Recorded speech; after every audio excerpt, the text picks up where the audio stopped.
제가 기도하고 수요 성경 강의 시작하도록 하겠습니다. 거룩하신 하나님 아버지, 또 이 귀한 시간 우리로 하여금 주의 말씀을 사모하며 또 한 말씀 앞에 모이게 하신 것 감사합니다. 주님, 우리가 이 말씀들을 통하여 주의 음성 듣기를 원합니다. 또 이 말씀을 통하여 우리의 삶을 살펴보기를 원합니다. 또한 깨달은 말씀, 또 들려주신 그 음성으로 인하여 이제 내 삶이 변화되고 또 주님 기뻐하시는 길을 달려가며 날마다 주님을 닮아가는 거룩한 한 걸음 한 걸음이 되어는 복된 시간이 될 수 있도록 역사하여 주시옵소서. 무더운 날씨에 또 쉽게 지치는 계절입니다. 우리 주원의 모든 성도님들 한 분 한 분 새 힘을 허락하여 주시고 특별히 연약한 지체들, 곤고한 지체들을 기억하여 주셔서 주의 위로 가운데 치유와 회복의 역사를 경험하고 또 그 감사와 찬송과 간증이 흘러넘칠 수 있는 은혜 또한 부어 주시옵소서. 오늘도 마칠 때까지 함께해 주실 것을 믿사옵고 거룩하신 예수 그리스도의 이름으로 기도하옵나이다. 아멘. 자, 오늘 2과 구원자 예수님이 예루살렘에 입성하시다라는 제목의 말씀입니다. 지난 시간에 베다니의 그 나병 환자였다가 이제 고침받은 그 시몬의 집에서 식사하실 때 아마도 마리아로 추정되는 이제 요한복음에 의하면 그 여인이 와서 이제 한 옥합에 담겨져 있는 그 향유, 아주 비싼 값어치 있는 이제 그 헌신을 이제 주 앞에 드린 거죠. 그런데 물론 마리아가 그 의미를 다 알고 그랬던 게 아니라 그냥 예수님을 너무 사랑하기 때문에 또 예수님을 섬기고 싶어서 그래서 진심을 담아서 주님을 이제 자신의 그 전부를 들여서 섬겼던 것인데 놀랍게도 그것이 예수님의 장래를 위해 행했던 좋은 일이 되었다.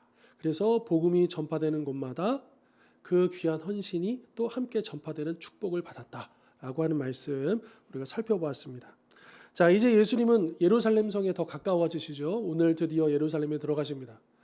그러니까 이제 베다니, 오늘은 이제 벳바게라는 곳인데요. 베다니하고 벳바게는 뭐 그리 멀지 않는 곳에 있습니다. 예루살렘이 있다면 동쪽에는 이 기드론 골짜기라는 골짜기가 있습니다. 그래서 골짜기가 움푹파였다가 이제 올라가는 지점에 이제 바로 감람산, 올리브산, 이 감람산이 이어지고요. 이 감람산에 뭐 거의 이제 그 중턱이라고 할까요? 거기에 이제 벳베가가 있고요. 그리고 여기서 좀 내려오면 그 자락에 베다니가 있습니다. 그러니까 이제 예루살렘을 기준으로는 이제 동쪽에 벳바게 베다니로 이어지고요. 이제 베다니의 기준에서는 이제 벳바게를 지나서 드디어 이제 그 예루살렘으로 들어가는 감람산으로 이제 골짜기로 이렇게 해서 들어갈 수는 없고 돌아서 이제 북쪽 문으로 이렇게 들어오시겠죠. 그래서 이 점점 예수님께서 이 베다니에서 벳바게로 그래서 감람산을 넘으시고 드디어 예루살렘으로 들어오시는 장면이 이제 오늘 이어지는 겁니다. 자, 서론 부분 제가 한번 읽어볼게요. 이 과에서는 예수님이 십자가에 못 박히시기 전 예루살렘에 입성하시던 날에 일어났던 세 가지 장면을 살펴볼 것입니다. 첫째, 예수님은 자신을 낮추어 나귀를 타고 예루살렘에 입성하셔서 열렬한 환영을 받으셨습니다. 둘째, 예수님은 예배자들에게서 이익을 취하는 자들을 성전에서 몰아내고 성전을 깨끗하게 하셨습니다. 셋째, 다윗의 진정한 자손이신 예수님은 아이들의 찬양을 허락하고 받으셨습니다. 이 사건들을 통해 예수님은 자기 백성을 구속하시고 참된 예배를 회복하시며 모든 찬양을 받으시는 메시아를 소망하던 구약의 기대와 열망을 성취하셨습니다.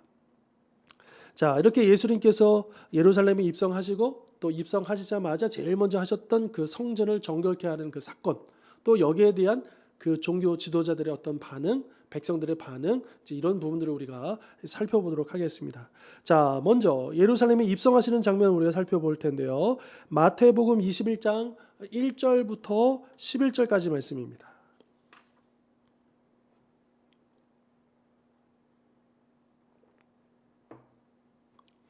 마태복음 21장 1절부터 11절까지 말씀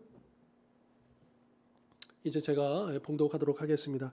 그들이 예루살렘에 가까이 가서 감람산 벳박에 이르렀을 때 예수께서 두 제자를 보내시며 이르시되 너희는 맞은편 마을로 가라. 그리하면 곧 매인 나귀와 나귀 새끼가 함께 있는 것을 보리니 풀어 내게로 끌고 오라. 만일 누가 무슨 말을 하거든 주가 쓰시겠다 하라. 그리하면 즉시 보내리라 하시니 이는 선지자를 통하여 하신 말씀을 이루려 하심이라. 일러스되 시온 딸에게 이르기를 내 왕이 내게 임하나니 그는 겸손하여 나귀 곧 멍에 매는 짐승의 새끼를 타도다 하라 하였느니라. 제자들이 가서 예수께서 명하신 대로 하여 나귀와 나귀 새끼를 끌고 와서 자기들의 겉옷을 그 위에 얹음에 예수께서 그 위에 타시니 무리의 대다수는 그들의 겉옷을 길에 펴고 다른 이들은 나뭇가지를 베어 길에 펴고 앞에서 가고 뒤에서 따르는 무리가 소리 높이 이르되 호산나 다윗의 자손이여 찬송하리로다. 주의 이름으로 오시는 이여 가장 높은 곳에서 호산나 하더라. 예수께서 예루살렘에 들어가시니 온 성이 소동하여 이르되 이는 누구냐 하거늘 무리가 이르되 갈릴리 나사렛에서 나온 선지자 예수라 하니라. 아멘. 자, 이제 예수님께서 제자들에게 말씀하시죠. 맞은편 마을로 가면 그 나귀와 그 새끼가 매여 있을 건데 그것을 풀어서 가져오라 말씀하셨고, 그렇게 제자들이 끌고 온 나귀를 타시고 드디어 이제 예루살렘에 들어가시게 되는 장면이었습니다. 자, 이를 본 이제 예수님이 오신다라는 소식을 듣고 예수님을 영접하는 무리들의 모습을 보면요, 그들의 겉옷과 나무가지를 베어서 길에 펴고 마치 레드 카펫을 오늘로 치면 레드 카펫을 마련하는 거죠. 그래서 그 귀한 분이 오시는 것을 환영하고 기뻐하는 그런 모습. 자, 그러면서 그들이 뭐라고 외치느냐? 호산나라고 외칩니다. 호산나 다윗의 자손이요. 이제 호산나라는 말은 우리를 구원하여 주십시오, 구원하소서라는 뜻이고요. 다윗의 자손은 이제 유대인들이 그토록 기다리던 그 메시아, 다윗의 자손으로 오실 메시아, 그들의 구원자 아니겠습니까? 그러니까 이 표현 자체가요, 이 당시의 무리들이 예수님을 어떤 분으로 생각했는가, 여겼는가 우리가 짐작해 볼 수 있는 거죠.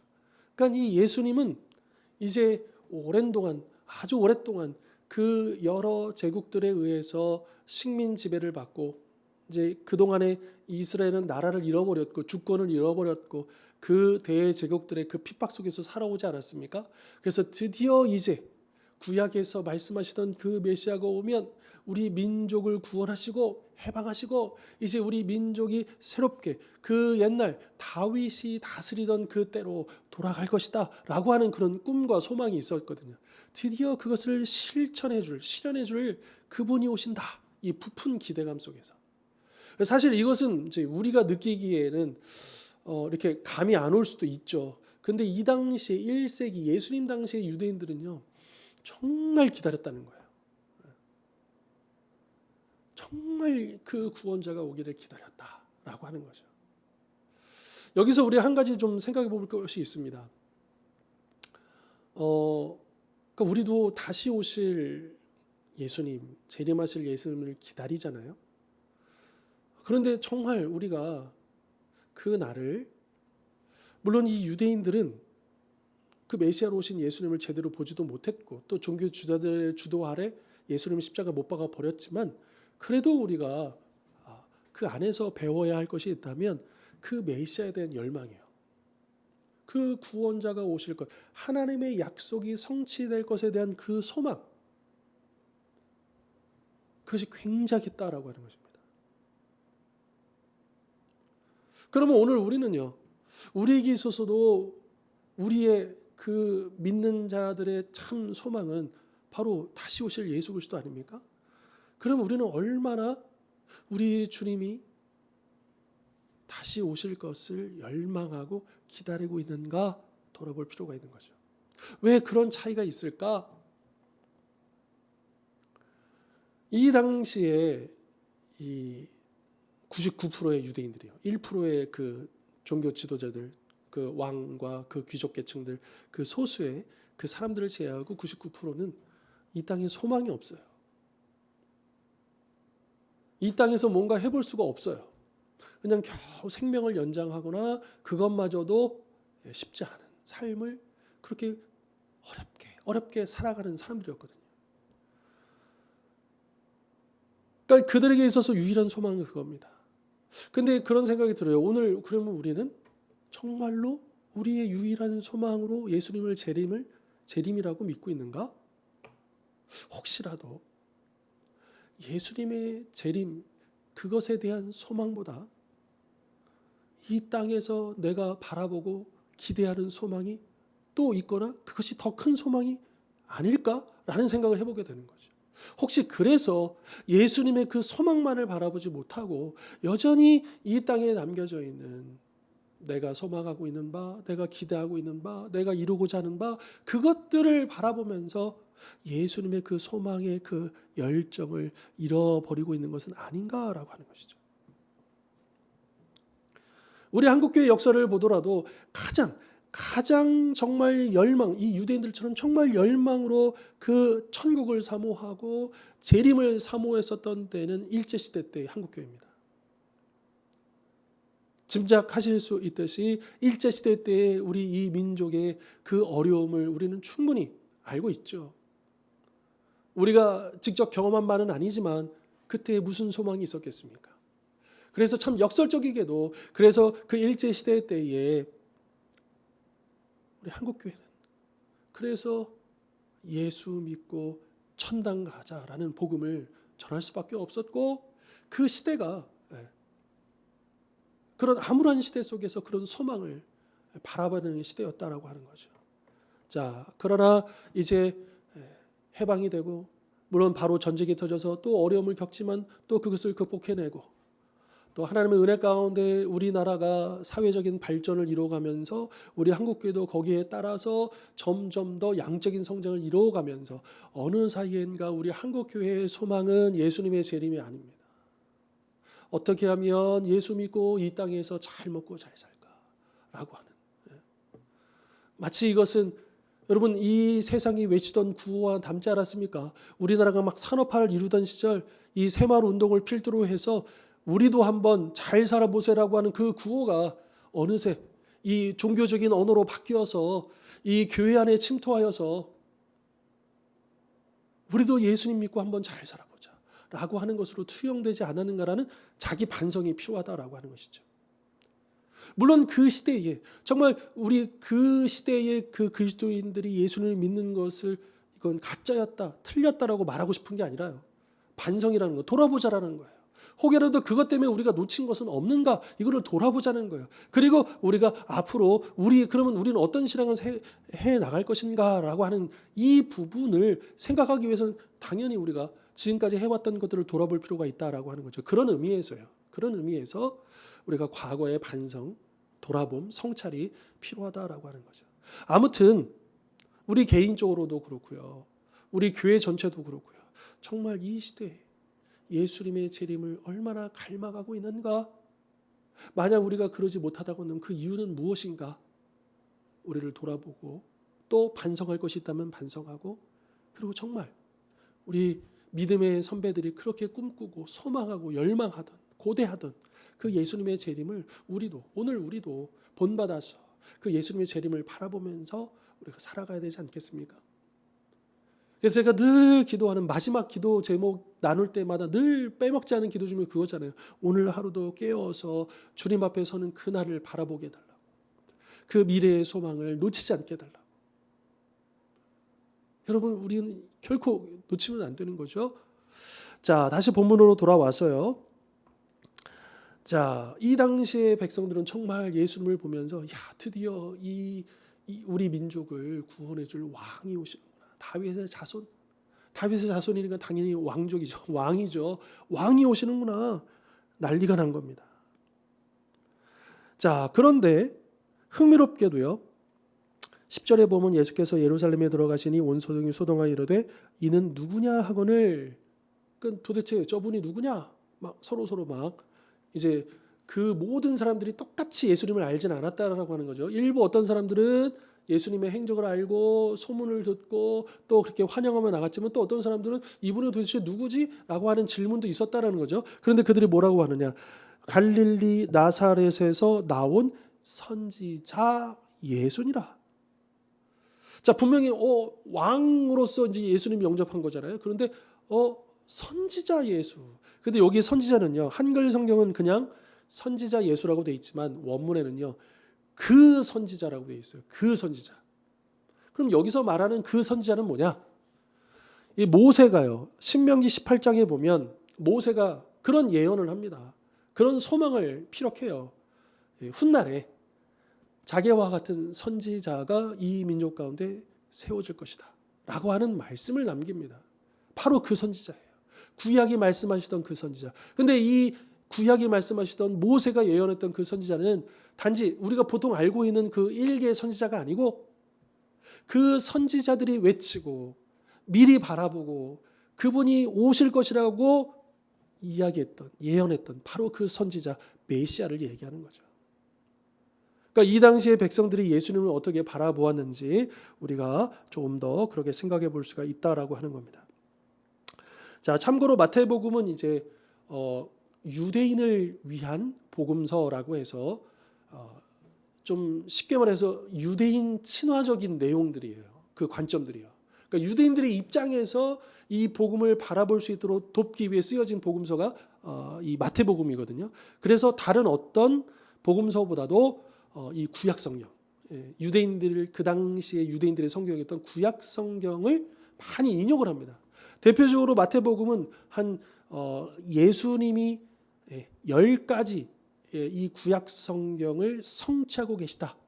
예수님께서 그렇게 행동하신 이유는 바로 이런 말씀을 성취하시기 위해서다라고 하는 식의 설명들이 이제 대표적으로 한 10가지가 나와요. 그 가운데 오늘 보면 예수님께서 나귀를 타고 입성하시는 이 장면도 거기에 포함이 되고 9번째에 해당이 되는 것인데요. 여기는 특별히 스가랴 9장 9절 그리고 10절의 말씀과 연관이 되어 있습니다. 여기서 스가랴는요, 메시아이신 예루살렘의 왕께서 나귀를 타고 오시는 그 날을 스가랴는 예언하고 있죠. 그리고 그 예언대로 예수님은 그냥 그 당시에 구할 수 있는 짐승이 나귀여서 그 나귀를 타신 게 아니다라고 하는, 일부러 그 나귀를 타신 거예요. 왜요? 그 구약의 말씀을 성취하시기 위해서. 그러면 그 나귀를 타시는 모습의 그 의미는 뭐냐? 그분은 분명 왕이시기 때문에 멋진 군마를 타고 정복자로서 어떤 마치 그 개선 행렬의 모습처럼 그렇게 오셔야 되는데, 그리고 그것이 백성들이 기대하던 왕의 모습이고 세상이 알고 있던 왕의 모습인데, 예수님은 그들이 알던 왕의 모습이 아니라 고난받고 백성들의 죄를 대신하여 십자가에 죽으실 그 희생제물의 어린 양으로 오실 겸손한 왕이시기 때문에 나귀를 타고 입성하셨다라고 하는 거죠. 그리고 이 스가랴의 말씀대로 한다면 그런 메시아 왕이 오시면, 겸손한 왕이 오시면 그 나라를 평화로 다스릴 것이다. 세상 왕은 어떻습니까? 권력으로 다스리죠. 그리고 이 백성들의 세금을 거두어가고 그들의 삶을 짓밟고 제한하고 그렇죠.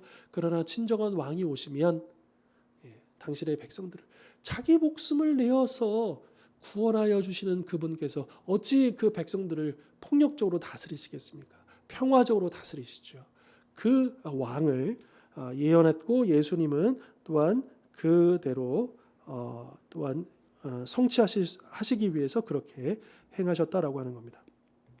자, 그리고 이제 예루살렘에 입성하시는 장면은 이제 사복음서가 다 나옵니다. 그런데 또 우리가 주목할 것은 마태복음만이 나귀, 어미 나귀하고 새끼 나귀가 함께, 그러니까 제자들을 보냈는데 분명히 예수님이 타신 나귀는 새끼 나귀예요. 그런데 제자들이 끌고 온 나귀는 어미 나귀와 새끼 나귀입니다. 자, 우리가 일반 상식으로 생각했을 때 왜 제자들이 어미 나귀와 분명히 새끼 나귀만 끌고 와도 되는데 어미 나귀까지 끌고 왔을까? 그냥 상식적인 수준에서 생각해 보면 이 새끼 나귀가 선뜻 어미와 함께 있는데 이게 떨어지겠습니까? 안 떨어지죠. 불안하죠. 그러다 보니까 이 어미 나귀와 같이 움직였을 때 이 새끼 나귀도 좀 더 쉽게 수월하게 따라올 수 있었을 것이고, 또 예수님께서 이제 등에 타실 때도 이 나귀도 사람을 태워보지 않았을 거 아니에요. 새끼 나귀는요. 어색하고 여러 가지 불안할 거 아니에요. 그런데 그 어미 나귀와 함께 있으므로 더 안정적으로 이 새끼 나귀가 예수님을 태워서 갈 수 있는 어떤 그런 이제 배려가 포함되어 있는 거죠. 자, 그러나 성경에 의하면, 성경적인 관점에서 본다면 단지 그냥 그런 의미만 있는, 물론 그런 부분도 있을 수 있어요. 그러나 우리가 이 부분도 생각해 보아야 합니다. 마태복음은 분명히 유대인을 위한 복음서고 구약의 배경들을 많이 갖고 있다고 했어요. 아마도 이 마태복음은 그것을 염두했을 거예요. 자, 예수님은 이제 메시아로서 이 나귀 새끼를 타시는데, 창세기 49장에 보면 야곱이 자기 12아들들을 향해서 이제 축복 내지는 또 예언을 합니다. 그래서 죽기 전에 이제 하나들 그래서 거기서 보면 이제 특별히 이제 요셉하고 유다에 관한 축복이 제일 분량이 많죠. 그런데 이제 유다가 이제 장자로서, 영적인 장자로서 바로 이 유다의 자손, 다윗의 자손, 이렇게 해서 이제 메시아가 그 유다 지파 안에서 나오는 것 아닙니까? 그런데 흥미롭게도 창세기 49장을 보면 이 유다를 축복하는 내용, 유다에 관련되어진 그 내용들을 보면 거기에요, 어미 나귀와 새끼 나귀가 등장합니다. 이거 우연이 아니에요. 그러니까 마태복음은 그것을 알고 있어요. 그 배경을 알고 있어요. 우리는 거기까지 생각하지 못하는데, 그러나 이 마태복음과 또 이 마태복음을 읽었을 그 유대인들은 그게 그냥 금방 싹 떠오르는 거예요. 이 장면을 보면서 그 창세기 49장이 생각이 나는 거죠. 그래서 예수님은 그렇지, 그 유다 지파의 축복 내용이 나왔던 그 장면, 예수님이 그와 관련된 분이시구나, 이제 이게 연결이 될 수 있었다라고 하는 것입니다. 자, 아까도 말씀드렸지만 일반적인 어떤 뭐 정복자, 또 뭐 군주, 왕 이런 사람들은 아주 멋진 군마, 군대에 동원되는 군마를 타고 오죠.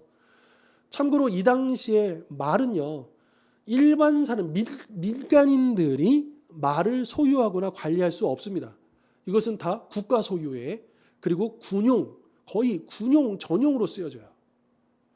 그러니까 예전에도 한번 제가 말씀드린 적이 있는데, 예수님이 태어나실 때 마국간에서 태어났는데 우리는 마국간, 그러니까 우리의 관점, 오늘날의 우리의 관점에서 말들의 집 마국간이구나 이렇게 생각하시는데, 그 마국간이라고 번역된 단어는 그 말들을 이렇게 쉬도록 하고 하는 그런 마국간이 아니고, 짐승들을 거기에 이제 모아놓은 그런 장소라고 보시는 게 훨씬 더 그 시대에 걸맞는 이제 번역이기도 하고 개념이기도 합니다. 그러니까 이 말은요, 일반 사람들은 탈 수 없어요. 왕만이, 권력자만이 탈 수 있는 거예요. 그리고 그것은 전쟁을 상징합니다. 그런데 예수님은 그렇게 해서 그런 군마를 타고 입성하신 것이 아니라 일반 세상 왕과 달리 그는 겸손하게 어린 나귀를 타고, 그러니까 이 나귀 자체가 평화를 상징하는 짐승이에요. 말은 전쟁을 상징하는.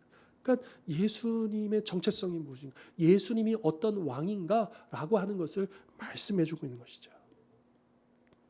자, 사람들이 예수님을 향해서 호산나, 우리를 구원하소서 이렇게 외치고 있잖아요. 근데 이 호산나라는 말도요, 여기 처음 나온 게 아니라 구약 성경에 이미 나옵니다.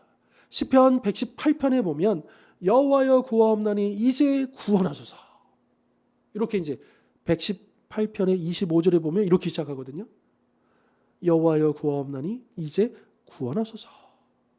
그리고 중간에 보면 여호와 이름으로 오는 자가 복이 있으며, 그러니까 그들을 구원하러 여호와께서 보내어 주시는 그분이 복이 있으시다, 그분을 이제 찬양하고 있는 내용인 거죠. 자, 사람들은 바로 그 관점에서 예수님을 환호했다라고 하는 겁니다. 앞서도 말씀드렸지만 수백 년 동안 그 왕이 오기만을 갈망하고 기다렸던 그 유대인의 입장에서는 정말 그 왕이 오셨다는 사실에 그냥 있을 수가 없는 거예요. 그래서 다들 뛰쳐나가서 호산나라고 외치고, 그리고 자기의 겉옷을 펼쳐서 레드카펫을 깔아드리고 종려나무 가지를 흔들면서, 이 종려나무 가지는 구약 성경의 배경이 아니고 구약 성경과 시약 성경 사이에 400년 동안의 침묵기가 있잖아요. 이때 있었던 이스라엘의 역사, 유대인의 역사 가운데 나온 겁니다. 이 식민지는 계속 이어지는데 이 가운데서 잠깐 이 유대인들이 한 100여 년 정도, 잠깐 100여 년 정도 그를 독립했다고 해야 될까요? 그래서 이제 개혁을 일으킨 적이 있어요. 그 헬라 제국의 그 핍박 속에서 싸워서 이겨서 한 100여 년 정도 잠깐 그렇게 불꽃같이 타올랐던, 그래서 그 이제 더럽혔던 성전을 깨끗하게 만들고 또 승리를 하면서 그때 나오는 그 이제 어떤 과정 속에서 나왔던 것이 바로 이제 종려가지이거든요. 종려가지는 유대인들에게 있어서 이 침묵기를 겪으면서 이제 승리를 상징하는 이제 그런 의미도 담겨져 있기 때문에 또 종려가지를 흔들었다라고 하는 겁니다. 특별히 이 백성들은요, 무엇을 기대했는가? 백성들도 알아요. 그 당시에 유대교가 부패하고 형식적이고 율법 빠져 있다는 것을. 그러니까 이 유대 일반 백성들은 정치 권력자들에 의해서도 수탈을 당하고 힘들게 살았지만 이 유대 종교 지도자들에 의해서 억압을 당하고 거기에 종속되는, 그러면서도 정말 진정한 하나님, 그러니까 그 당시에 유대교가 정말로 하나님께로 백성들을 이끌고 참된 예배를 인도하고 참된 말씀을 증거하는 그 기능을 상실해 버렸거든요. 그러니까 이 이스라엘 백성들은, 이 유대인들은 그것도 알아요. 그렇기 때문에 그 왕이 오시면 단지 정치적으로만 이스라엘이 해방되는 게 아니라 종교적으로도 개혁이 되는, 그러니까 그 종려나무 가지도 그런 두 가지 의미가 다 포함이 되어 있는 거예요. 더럽혀진 성전이 회복되고 깨끗하게 되어지고, 그래서 그 썩은 그 종교 지도자들을 그분 메시아께서 심판하신다라고 하는 그런 기대감, 그리고 불의한 자들을 벌하시고 이제 정치적으로는 이스라엘의 대적들까지 심판하시는, 이제 여기까지 기대감을 가지고 있었다라고 하는 거죠. 자, 물론 예수님은 이 일들을 하셔요. 그런데 재림하실 때 하시죠. 근데 이 당시에, 그러니까 구약 성경만 가지고 있었던 유대인들은 그냥 메시아가 한 번만 오는 것으로 알고 있었어요. 그래서 그분이 오시면 드디어 끝, 이렇게 생각하고 있었어요. 마치 우리가 이제 재림하시면 이 세상 끝, 심판, 우리는 구원, 이제 이렇게 생각하고 있었죠. 그런데 하나님의 계획은 한 번이 아니라 두 번에 걸쳐서, 그래서 이 초림과 재림이라고 하는, 그러니까 이 구약에서는 이 메시아가 오시는 것을 바라는 봤는데 이 여기 입장에서는 이 초림만 보이지 이 재림은 초림 다음에 가려서 안 보이는 거죠. 그러니까 구약은 예수님이 오신다는 것까지는 보았어요. 그러나 예수님이 오신 다음에 우리가 알게 된 것은 뭐냐면 바로 이 재림이 있다라고 하는 것을 알게 된 거죠. 이렇듯 하나님의 이 복음은 점점 구약 시대 때부터 예수님을 정점으로 해가지고 점점 더 구체적으로 명확하게 해서 절정에 딱 이루고 예수님을 통해서 이 마지막에 약속이 주어지고 이제 그것이 지금까지 이어져 오고 있는 거거든요. 그러니까 유대인들의 생각 속에서 이제 예수님이 오셨다, 그분이 오셨다, 그러면 이제 세상은 다 달라지는 거예요. 우리가 재림하신 예수님이 오시면 이루어질 그 변화들, 그것을 똑같이 생각하고 있었죠. 그러나 예수님은 그 일들을 이루시기 전에 하셔야 할 일들이 있었습니다. 그것이 뭐냐? 이 죄의 문제를 해결하는 거예요. 어린 나귀를 타고 오신 이유도 바로 거기 있는 것이고, 그리고 그분이 만왕의 왕으로, 여러분 요한계시록 보면 재림하실 때 예수님께서 뭘 타고 오신다고 비유하고 있어요? 하얀 말, 흰 말을 타고, 군말을 타고 만왕의 왕으로서 이 땅에 다시 오시는 그 장면을 비유로 들고 있잖아요. 그러나 예수님께서 이날 오셨던 것은, 이날 예루살렘에 오셨던 것은 그 때를, 그 일들을 하시려고 오시는 것이 아니라 모든 죄를 짊어지시고 우리를 구원하시기 위해서 십자가에 달려 돌아가시기 위해 오시는 고난의 종으로. 분명 구약에도요 그런 내용들이 있어요. 근데 유대인들은 그런 것들은 쏙쏙 빼먹고 자신들이 원하는 그 메시아만 꿈꾸고 있었다라는 거예요. 그러니까 유대인들은 분명 그들도 읽었을 거예요, 그 장면들을. 마치 여러분 사도행전 우리 이제 묵상하고 있잖아요. 근데 그 빌립 그 일곱 지도자들 가운데 빌립이 성령의 이끄심 가운데 이제 그 블레셋 지역으로 내려가서 에디오피아 내시, 우리는 내시라고 해서 내시라고 해서 굉장히 이제 하찮게 여길 수 있지만 굉장히 고관직입니다. 이 에디오피아 왕국의 재정을 담당했던 관리였기 때문에 되게 높은 관직이에요. 근데 이 내시가 예루살렘에 와서 경배하고 돌아가는 길에 마침 이 이사야서 53장을 읽는데 그 끌려가는 종, 고난받는 종, 근데 이거를 이해를 못 해가지고 그때 마침 성령께서 빌립을 옆에 붙여주시고 빌립이 이제 그 말씀을 깨닫느냐라고 물어볼 때 아무도 알려주는 자가 없으니 내가 이것을 어떻게 깨닫겠습니까? 라고 하면서 대화가 이어지고 그러면서 그 이사야서 50 말씀을 필두로 해서 그 구약 성경에 나와 있는 예수님을 관해서 설명해서 복음을 전하잖아요. 그리고 바로 세례 받잖아요. 근데 거기도 보면 이 고난받는 종을 이해를 못하는 거예요. 그들의 개념 속에서는 이런 왕은 없거든요. 그런 구원자는 없거든요. 있을 수가 없는 거죠.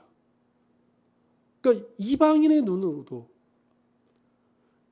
이게 이해가 안 되는 하나님의 구원자, 메시아인 거예요. 그러니까 유대인들은 그런 부분은 이렇게 걸러내고 그들이 꿈꾸고 인간적인 그 관점에서 그들이 기대하던 분명히 그것도 하나님이 약속하신 메시아의 모습이지만 그러나 그들은 그것만을 바라봤다. 그러다가 실망하게 되는 거죠. 그러면서 백성들의 민심도 돌아서 버리는 것이고 결국 예수님은 그 십자가 달려 돌아가시게 되었다라고 하는 겁니다.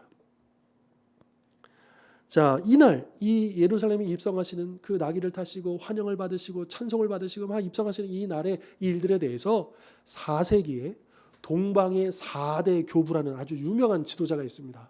신학자이자 목회자죠. 그 가운데 요한 크리소스톰이라는 사람이 있는데요. 이 장면을 이렇게 해설을 했어요. 제가 한번 읽어드릴게요. 예수님이 그들 앞에서 이것들을 행하신 것은 거창한 행렬을 보여주기 위해서가 아니라 예언을 성취하시고 자기 부인을 가르치시며 예수님의 죽음을 슬퍼하게 될 제자들을 위로하시기 위해서였습니다. 그러니까 예수님께서 이 어린 나귀를 타고 예루살렘에 입성하신 첫 번째는요, 말씀을 성취하시기 위해서다. 두 번째는요, 자기 자신을 부인하시기 위해서. 그러니까 이 자기의 가르침을 직접 보여주는 거예요. 어린 나귀를 타는 것이 왜 자기 부인입니까? 예수님은 어린 나귀를 타실 분이 아니고 멋진 군마를 타고 천군 천마와 같이 천군 천사들과 함께 오셔야 될 그런 만왕의 왕이시잖아요. 그런데 그 모든 것들을 다 부인하시고 가장 낮은 자리로 인간의 몸을 입고 이제 대속제물로 드려질 어린 양으로 오셨잖아요. 그리고 또 한 가지는 인간적으로 이제 앞으로 예수님의 죽음으로 위해서 슬퍼하고 실망하게 될 그 제자들을 위로하시기 위해서 이날의 의미를 깨닫고 그들이 새 힘을 얻고 소망을 가질 수 있도록 하기 위해서 그렇게 하셨다라고 아주 날카롭게 이날의 장면을 해설을 하고 있다라고 하는 겁니다. 자, 그 다음 그러면 예루살렘에 들어가셔서 그 다음에 어떤 일이 있었느냐? 우리가 잘 아는 말씀이죠. 자, 이어지는 본문 21장 12절 13절의 말씀입니다.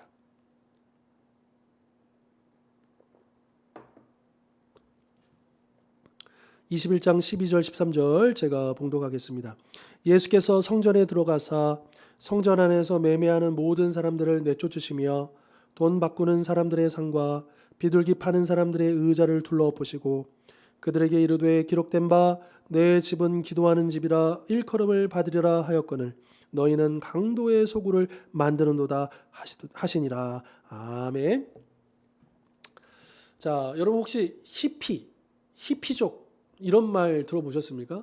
그러니까 이 히피라고 하는 것은 예전에 이제 60, 70년대 미국에서 이게 시작된 어떤 문화 운동이거든요. 자유와 평화를 사랑하고 세속적인 가치가 아니라 정신적인 그 가치를 중시하고 그리고 인간성을 중시하고 또 물질 문명을 멀리하는 이것을 추구하는 어떤 문화라고도 할 수 있고 운동이라고 할 수 있는 히피 문화, 히피족 이제 이런 이제 개념이 있습니다. 그런데 이제 이 세상 사람들이 예수님을 바라볼 때 마치 예수님을 그런 행복한 히피와 같이 본다라고 하는 거예요. 가만히 인간적인 관점에서 본다면 예수님은 어떻습니까? 네, 가난한 자들과 늘 함께하는, 그래서 세속에 물들지 아니하는 어떤 그런 모습도 보여지고요. 그리고 예수님 안에서 참된 자유가 선포되어지고, 예수님은 절대로 폭력을 사용하지 아니하시고 평화를 사랑하셨으며, 그러니까 이게 다 어떻게 굉장히 어울려요. 그래서 세상 사람들이, 믿음이 없는 사람들을 봤을 때 예수님은 히피 중에 히피다, 아주 행복한 히피다, 이렇게 볼 수가 있다라고 하는 거죠. 자, 그러나 성경은요, 예수님을 어떻게 보여주느냐? 그분은 고난을 받으시는 종, 겸손의 왕, 이 측면을 부각해서 보여주고 계시다. 그건 예수님은 그냥 한낱 인간의 어떤 문화와 어떤 운동의 어떤 창시자, 선구자, 이런 분이 아니고, 그분은 우리의 죄를 대속하시기 위해서 인간의 몸을 입고 십자가에 오르시는 그 고난의 종이요 겸손의 왕이시다라고 하는 것을 성경은 이야기해주고 있다라고 하는 거죠.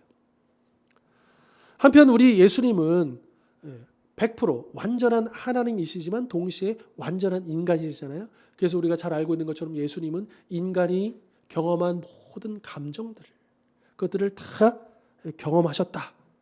사람들을 불쌍히 여기시고, 또 어떤 사람들에 대해서는 놀라기도 하시고 슬퍼하기도 하시고, 여러 많은 그 모든 감정들을 예수님께서 똑같이 경험하셨다라고 하는 거죠. 그리고 이제 방금 읽었던 이 예수님께서 성전에 들어가시자마자 그 매매하는 사람들 보시면서 분노하시잖아요. 그러니까 이것도 일종의 이제 감정적인 영역 아닙니까? 그러니까 분을 내는 이 영역. 그런데 예수님이 분노하신 원인이 우리가 일반적으로 분노하는 것과는 원인은 달랐다라고 하는 거예요. 의로운 분, 의분이라고 하죠.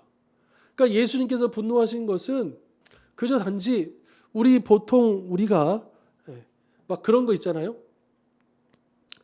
막 야구 경기를 하면 원정팀, 홈팀 해가지고 막 그 관객들이 열렬하게 응원하고 하는데 자기가 응원하는 팀이 졌어요. 그래서 막 외국 같은 데는 이제 축구 경기 막 심할 경우 홀리건이라고 해가지고 막 폭력까지 나오잖아요. 그러니까 그런 실망감, 분노, 좌절감, 이제 이런 식의 분노는 아니었다라고 하는 거예요.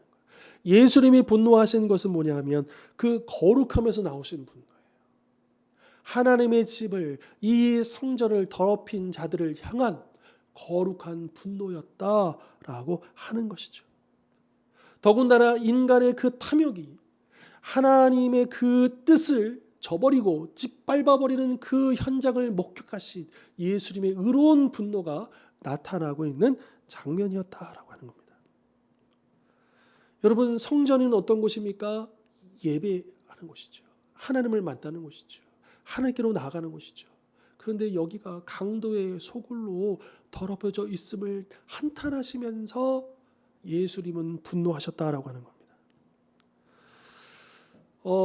요한복음 4장에 보면 예수님께서 이제 사마리아 지역의 수가성이라는 도시로 가셔서 한 여인을 만나시잖아요. 그래서 그 여인을 이제 복음으로 인도하시고 할 때 그 여인과 대화 속에서 이런 내용이 나옵니다. 4장에 보면 23절 24절, 아버지께 참되게 예배하는 자들은 영과 진리로 예배할 때가 오나니 곧 이때라. 아버지께서는 자기에게 이렇게 예배하는 자들을 찾으시느니라. 하나님은 영이시니 예배하는 자가 영과 진리로 예배할지니라. 그러니까 지금 이때는 하나님께서 친정 영과 진리로 성령과 말씀의 진리 위에서 참된 예배를 드리는 자들을 찾고 계시는 때다라고 예수님 말씀하셨어요. 그런데 이 성전에 지금 예배하러 모인 이 사람들의 모습을 보면 그거는 너무나도 거리가 멀고 이 성전이 온갖 그 탐욕으로 물건을 팔고 이물을 남기고, 그리고 그 자리를 차지해서 정말 정작 그 자리에 와야 할 사람들이 그 자리를 잃어버리고 빼앗기고 오지 못하고, 그런 모습들에 대해서 예수님은 분노하실 수밖에 없었다라고 하는 거죠. 만민이 기도하기 위해 모여야 할 그곳이 물건을 주고받고 동전을 주고받고 그렇게 하하호호 하면서 여러 가지 그런 시장바닥처럼 변해져 버린 그 모습을 보시고 어찌 우리 주님이 그냥 있을 수가 있겠습니까? 완전히 뒤집어 엎으신 것이죠. 자, 그러면 그 다음에 어떻게 되었을까? 이어지는 21장 14절로 17절 말씀입니다.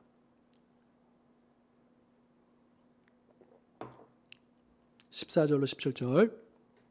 맹인과 저는 자들이 성전에서 예수께 나옴에 고쳐주시니 대제사장들과 서기관들이 예수께서 하시는 이상한 일과 또 성전에서 소리질러 호산나 다윗의 자손이여 하는 어린이들을 보고 노하여 예수께 말하되 그들이 하는 말을 듣느냐? 예수께서 이르시되 그렇다. 어린 아기와 젖먹이들의 입에서 나오는 찬미를 온전하게 하셨나이다 함을 너희가 읽어본 일이 없느냐 하시고 그들을 떠나 성 밖으로 베다니에서 가서 거기서 유하시니라. 아멘. 자, 여러분, 예수님의 이제 이 복음서를 통해서 우리가 알 수 있는 것은 예수님의 모든 태어나실 때부터 부활 승천하실 때까지 내용들을 다루곤 있지만 대부분은 이 약 3년여 동안에 있었던 공생의 기간에 집중되어 있습니다. 그러니까 그 예수님의 유전시라든지 어떤 그 한 30년 가까이 되는 예수님의 어떤 그 성장기에 대해서는 거의 침묵하고 있죠. 잘 몰라요. 밝히고 있지 않아요.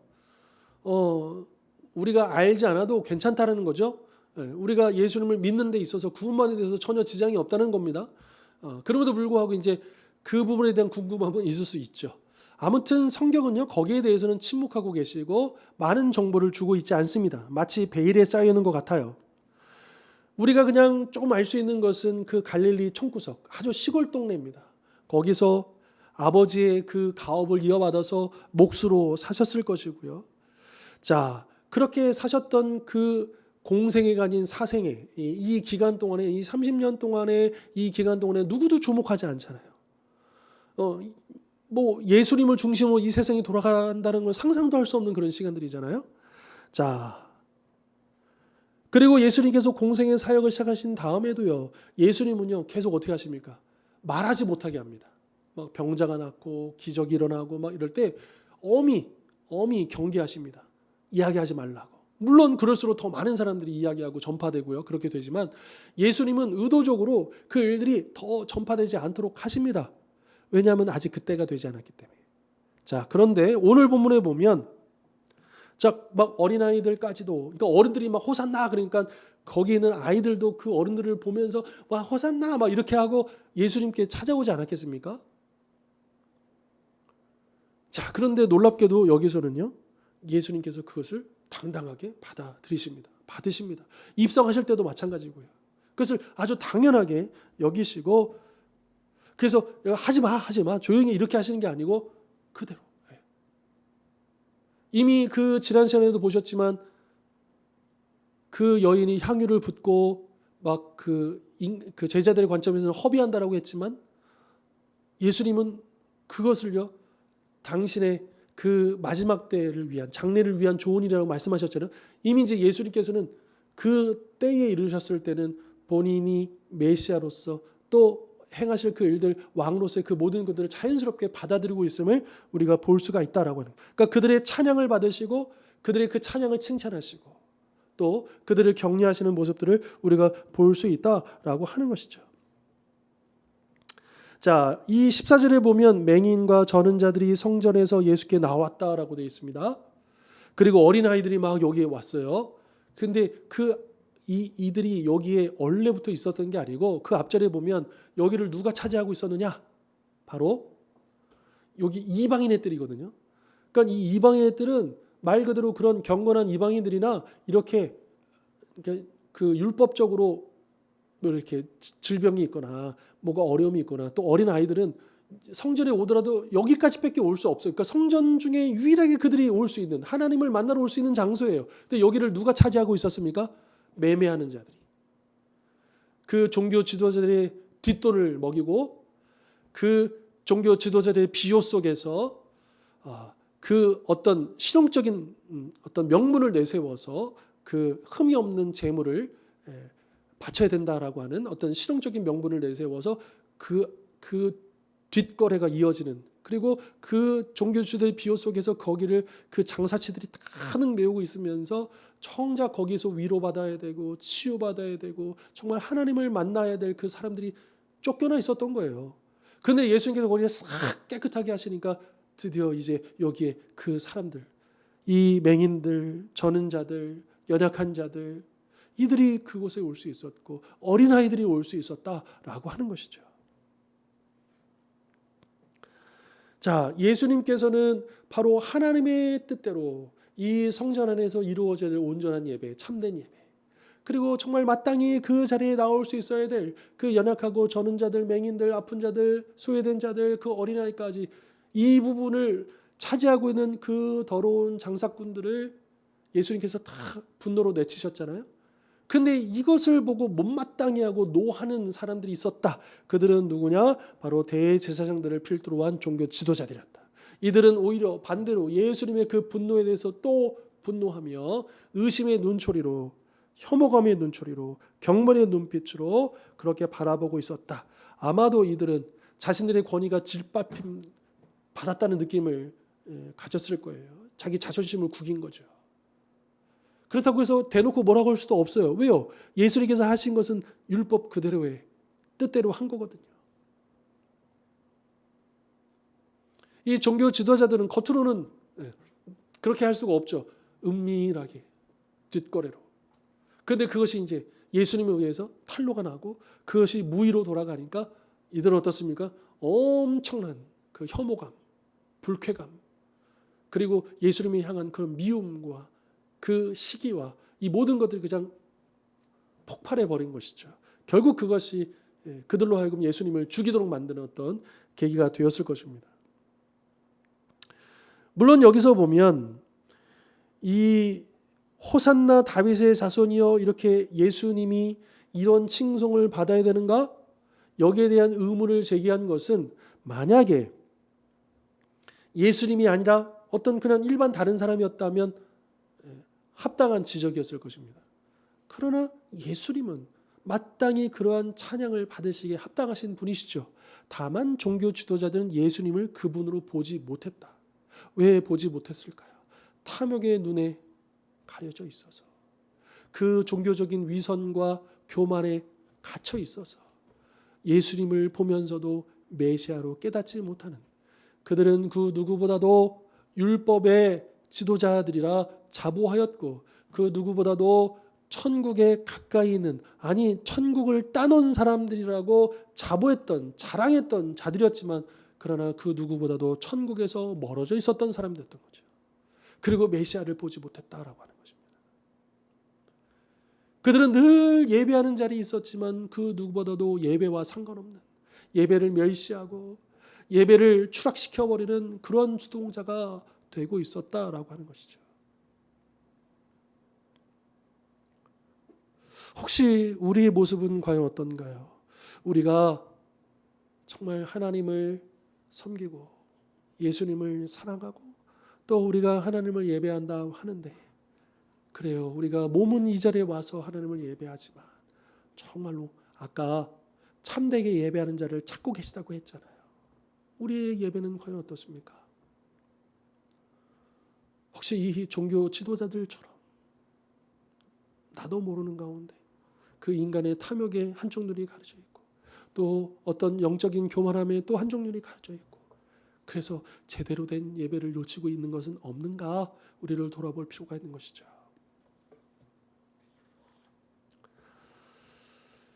자, 결론 부분 제가 읽겠습니다. 호산나의 복음은 그리스도께서 우리를 구원하기 위해 오셨다는 것입니다. 우리가 설령 부족하고 부적절한 예배를 드릴지라도 우리는 오늘 이야기에 나오는 사람들과 같이 믿음으로 시편 118편 말씀, 곧 우리를 구원하소서 호산나라고 외치면 그리스도께서 구원하십니다. 우리가 부족하고 부적절한 예배를 드려도 용서받을 수 있는 것은 오직 예수님 때문입니다. 이전에는 하나님의 임재 앞에 설 수 없었던 자들이 예수님을 통해서 예배를 드릴 수 있게 되었습니다. 그리스도 안에서 하나님의 임재 속으로 들어갈 수 있게 되었습니다. 그러므로 위선적이고 공허한 예배를 버리고 예수님을 높여 드리십시다. 여러분, 로마서 12장은요 이제 사도 바울이 1장부터 11장까지 이 호산나의 복음이죠. 이 복음을 쫙 정말 멋지게 설명을 하고요.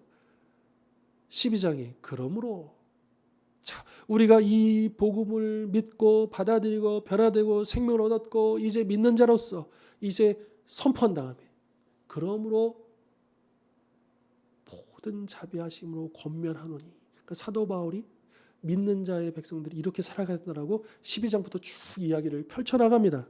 그런데 거기서 뭐라고 하느냐, 12장 초도에 너희 몸을, 너희 자기 자신, 온 인생을 하나님께 거룩한 제물로 드리라고 해요. 그러니까 자기 자신을 거룩한 산 제물로 드리라라고 하는 것은 나의 모든 존재, 나의 일부분이 아니라 나의 전부를, 나의 몸만이 아니라 나의 마음까지도, 우리 전부를 하나님께 예배를 드릴 수 있어야 한다라고 하는 뜻인 것이죠.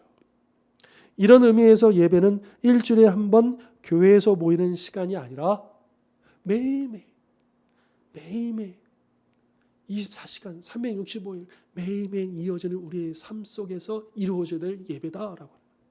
예배라고 하는 것은 시간과 장소에 제한받는 것이 아니라, 예배는 그 시간도 물론 예배지만 그러나 그것만이 예배가 아니라 훨씬 더 많은 모든 시간이 예배가 되어야 된다. 하나님께 드리는 것이 되어야 된다. 우리가 가정에서, 일터에서, 이 세상에서 우리가 살아가는 그 모든 시간이 하나님께 드려지는 산제물이 되어야 한다. 여러분, 정말 이것을 믿고 또 이렇게 살기를 원한다면 우리의 삶은 변화될 수밖에 없지 않을까요? 그리고 그런 관점에서 우리의 삶을 평가해야 되지 않을까요? 과연 우리 예배는 어떻습니까? 혹시 위선적인, 겉과 속이 다르는 스위치 신앙이요? 기억하시죠?